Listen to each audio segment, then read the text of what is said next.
गजाम्बा रमणाय गणपति सोदराय गजाम्बा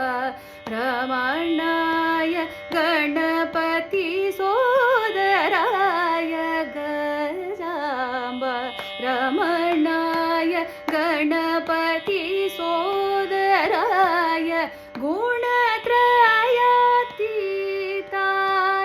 गुह्य